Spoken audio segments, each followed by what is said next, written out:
चलिए साथियों, आज की क्लास में ऑब्जेक्टिव सीरीज का अगला चैप्टर यानी रासायनिक बलगतिकी केमिकल काइनेटिक्स को शुरू करते हैं।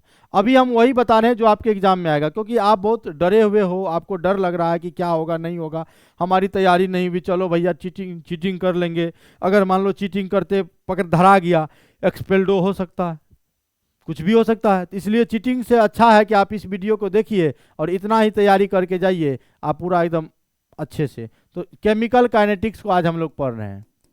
Chemical kinetics, chemical kinetics Hindi में बोलेंगे रासायनिक बलगतिकी।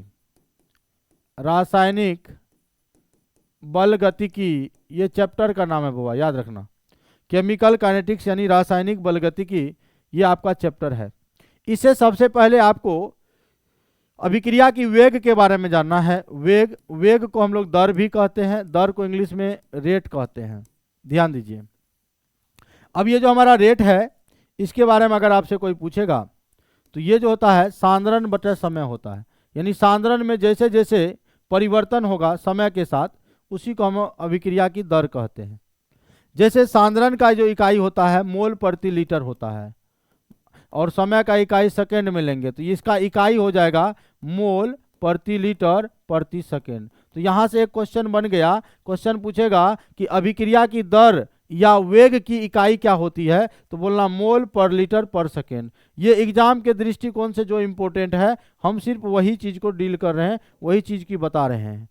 ये हो गया। अब इस वेग को आप लोग दो तरह से निरूपित कर सकते हैं, दो तरह से। एक होगा ताक्षणिक, एक होगा औसत। औसत में डेल्टा लगाइएगा, ताक्षणिक में डी लगाइएगा। औसत का मतलब है पूरे समय अंतराल में, और ताक्षणिक मतलब है समय के किसी क्षण पर, इंस्टेंट टाइम पर। जैसे एक एग्जांपल लेते हैं, ये हमारा नाइट्रोजन है, इसको बैलेंस कर लीजिए, 3 मोल हाइड्रोजन है, इससे मान लो हमारा बन रहा 2 मोल्स ऑफ NH3। अब ये रिएक्शन को देखोगे ना, पूरा बैलेंस है, संतुलित है। और याद रखना, ये अभिकारक है, ये प्रतिफल है, ये अभिकारक टूटता है, और जो टूटेगा उसमें माइनस लगाना, और ये प्रतिफल है, ये बनेगा तो प्लस लगाना। अब यहां से औसत दर को RAB लिखते हैं, एवरेज रेट। औसत दर को इसके बराबर अगर आप लिखना चाहोगे तो ये अभिकारक है तो पहले माइनस लगाओ, डेल्टा का मतलब चेंज होता है, और N2 का सांद्रण लिख दीजिए, अब बटे लिख दीजिए डेल्टा T।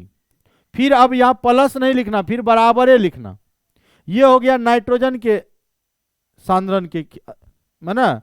अब ये हो गया हाइड्रोजन, तो यहाँ देखो कुछ नहीं था, 1 था, यहाँ 3 है तो लिखना पहले -1/3, यहाँ 3 है तो 1/बटे में आ जाता है, और डेल्टा H2 का सांद्रण लिख देना बटे डेल्टा T।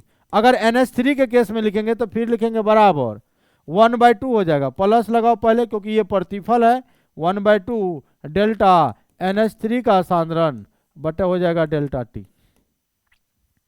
यही को अगर ताक्षणिक दर अगर आपको कहेगा निकालने, R इंस्टेंटेनियस, तो जब R इंस्टेंटेनियस कहेगा निकालने, तो R इंस्टेंटेनियस निकालने के लिए आपको कुछ नहीं करना है। R इंस्टेंटेनियस के लिए बस जहां डेल लगाए हैं वहां D लगा देना।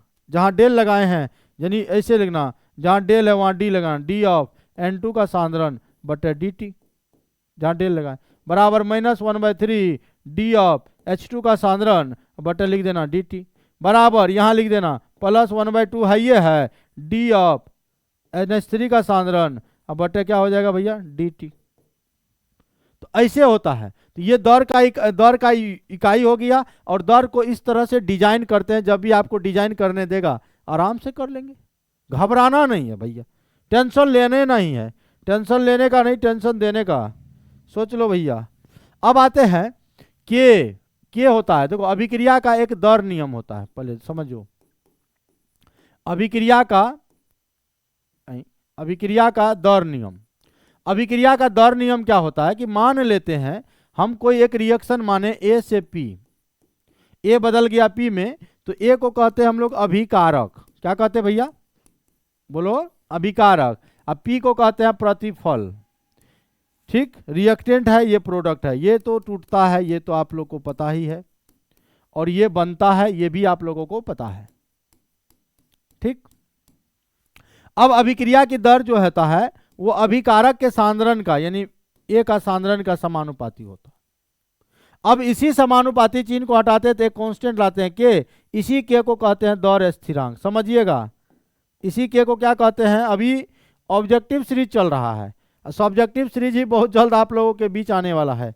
इसी को कहते हैं दौर स्थिरांक या वेग स्थिरांक, इंग्लिश में कहते हैं रेट कांस्टेंट। इसी के का इकाई से रिलेटेड एक क्वेश्चन तो 100% फिक्स है रहेगा, के की इकाई निकालने के लिए कहेगा। तो के की इकाई निकालने के लिए कहेगा तो एगो मैजिकल फॉर्मूला याद करो, एकदम माइंड को एकदम स्थिर करके सोचो भैया, टेंशन नहीं लेना है, एग्जाम में जो होगा देखा जाएगा। अरे नहीं होगा ना, हम एगो वीडियो बनाएंगे अभी नहीं 2 दिन बाद, और उसमें बताएंगे कैसे क्या करना है, एग्जामिनर आपको हंस के नंबर देगा, समझे। इसलिए अभी दम धरिए। मोल के पावर, ध्यान दो, मोल के पावर 1 - n, लीटर के पावर n-1 प्रति सेकेंड, इसी को रटो। मोल के पावर 1 - n, लीटर के पावर n-1 प्रति सेकेंड। अब कहेगा सर यहाँ n क्या लिखे, n है अभिक्रिया की कोटि, कोटि यानी ऑर्डर, ऑर्डर है। अगर भैया मान लीजिए n बराबर अगर हम 0 लेंगे तो वो अभिक्रिया कहलाएगी शून्य कोटि। कौन कोटि कहलाएगी, शून्य कोटि अभिक्रिया कहलाएगी। अब शून्य कोटि अभिक्रिया के लिए आपको क्या करना होगा, तो जहां जहां n है वहां 0 रखना होगा। तो देखो मोल के पावर हो जाएगा 1 - 0, लीटर के पावर देखो n के जगह पे 0 - 1 और लिखोगे प्रति सेकेंड, तो हो जाएगा मोल पर लीटर पर सेकेंड। यही आपका जो है आंसर हो गया।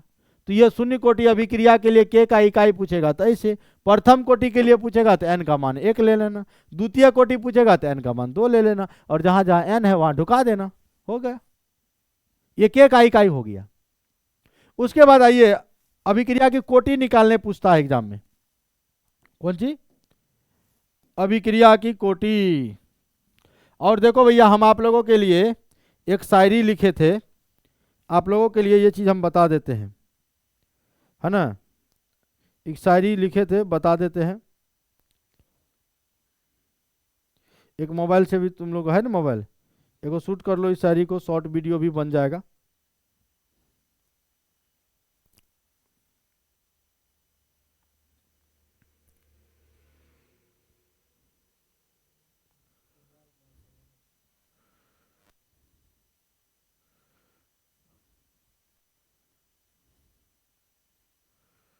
चलिए देखते हैं, एकदम इसको पूरा एकदम समझिएगा। देखिए ये सब जो है ना, ये सब जो अभिक्रिया का दर नियम सब जो बता रहे हैं बिल्कुल एकदम सही बता रहे हैं, एकदम इसको एकदम ध्यान से समझिएगा भैया लोग, पूरा पूरा समझिएगा। जैसे मान लिया जाए कि अगर आपको अभिक्रिया की कोटि पूछेगा तो कोटि को आप कैसे निकालेंगे, इस चीज़ों को एकदम ध्यान दीजिएगा।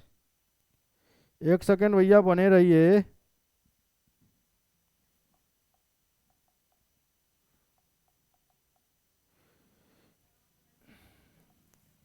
हम आपके लिए लिखे थे वही हम निकाल रहे हैं, देखो मिल गया।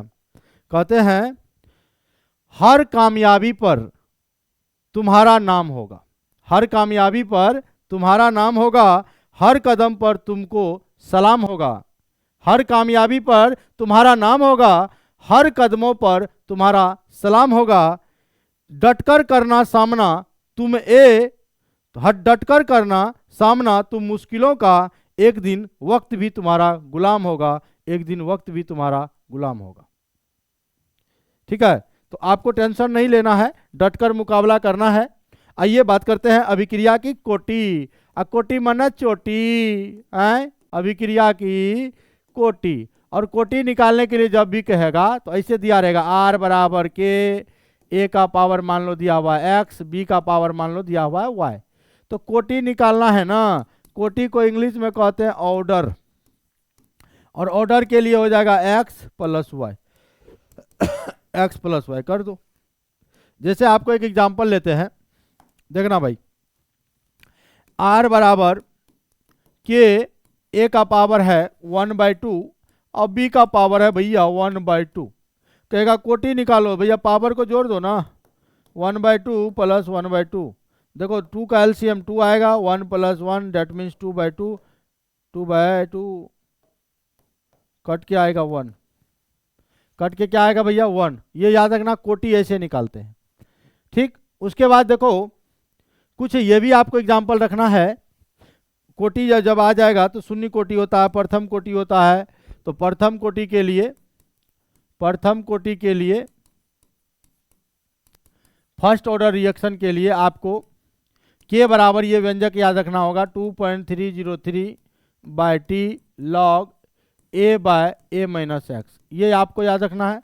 इसका अर्धायु का व्यंजक याद रखना 0.693 बाय के, ये प्रथम कोटि के लिए है। और शून्य कोटि के लिए शून्य कोटि अगर जानना है तो के बराबर बोलना ए बाय 2k,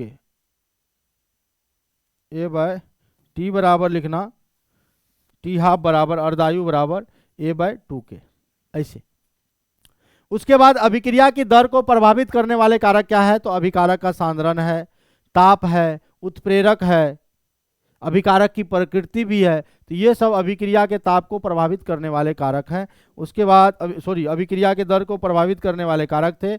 एक आपको पूछेगा आर्हेनियस समीकरण के बारे में, ये ऑब्जेक्टिव पूछ सकता है कि आर्हेनियस समीकरण के बारे में सर आप बता दो। तो बोलना के बराबर ए ई का पावर माइनस ई ए बाय आर टी, इसी को कहते हैं आर्हेनियस समीकरण।